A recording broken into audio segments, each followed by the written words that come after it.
Hey, what's going on guys? Today I'll be teaching you all about the basics of Java GUI by using foundation classes such as out and swing. So yeah, let's start coding.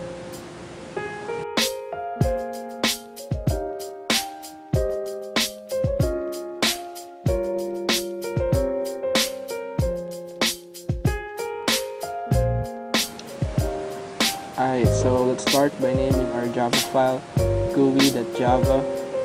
Then let's import the classes that we'll be using. For our GUI components, we would use java_x.swing, and for our layout and event, we will be using java.out.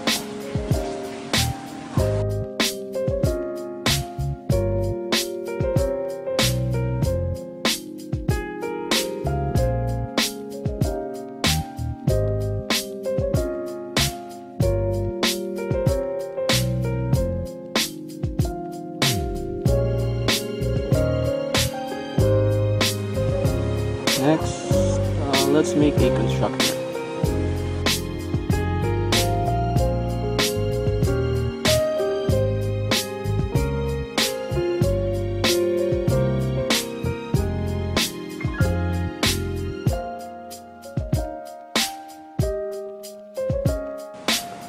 Always keep in mind that the name of the constructor should be the same as the class name, because if you name it to a different one, the program would consider it as a method. And I hope the difference between constructors and methods are discussed to you in your object-oriented programming class. Yeah. Now I'll be declaring the objects frame and panel here in order for the main method to access it, and I'll define it inside our constructor. Let's try and make them appear. So the frame is the main window for our GUI, while the panel is located inside the frame. Imagine the panel as a holder for all the components of the GUI. Let's test it. You can pause the video to take note of the methods that I used for setting the border and layout for the panel.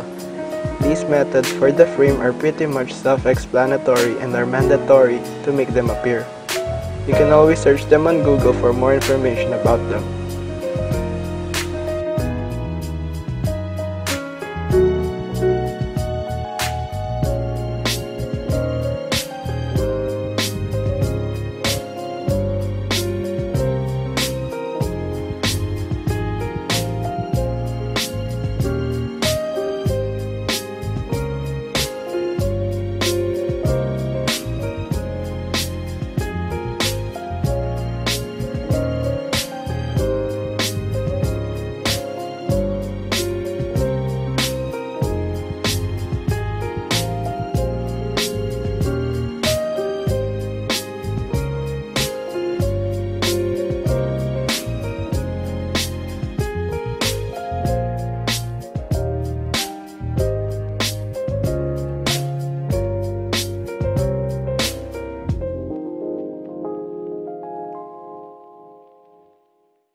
I'll name our frame decimal to binary because today I'll turn this GUI into a converter.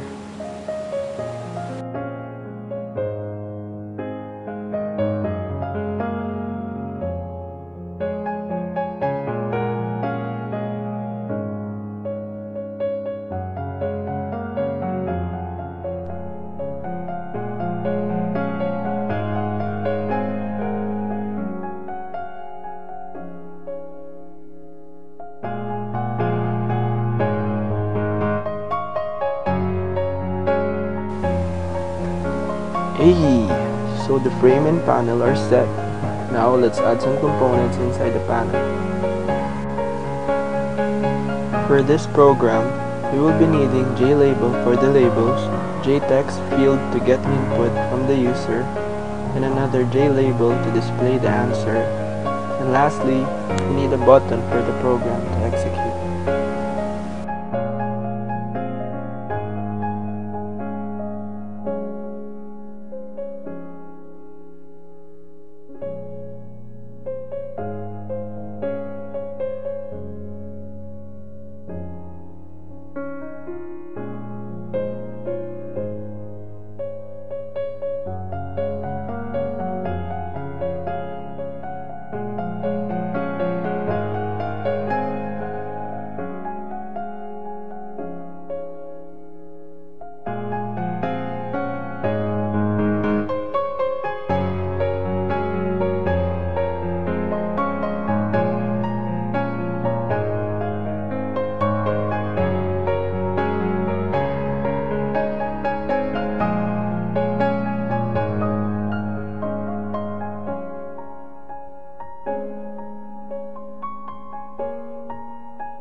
Oh, so to fix this, we simply arrange the components to the right position. Our layout for the panel is top to bottom. So yeah, we just need to switch it under the input. Hey, let's go! So now that we're done with our layouts and components, it's time to add functionality to our program. First, let's implement an interface to our class. This interface is from java.out.event. Action listener is responsible for detecting the action, while the action performed is where we define what the action will be.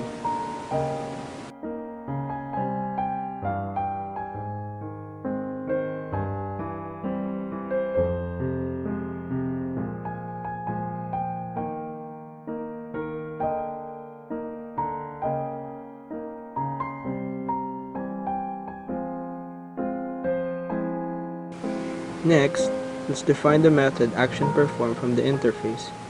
So for our actionPerformed method, I'll be using a snippet of a decimal to binary converter code and tweak it a little bit to match our program.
Notice that I used the method setText for our JLabel answer in order to get the answer we got from the code and display it in our JLabel.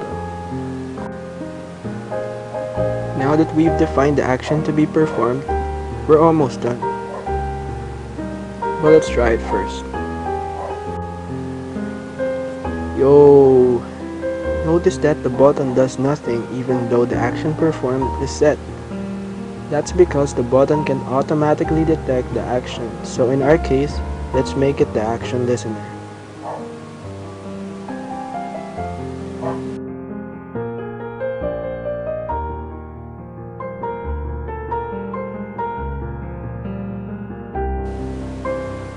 Alright, now that we're done, let's run it.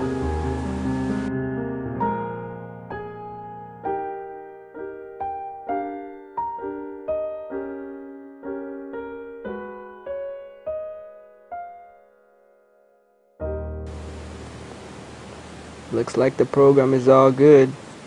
Alright, that's it for the basics. For a much more easier way of making GUI, you can always use the drag and drop way if your IDE supports it. Thank you for watching the video. Sana all Namdo San.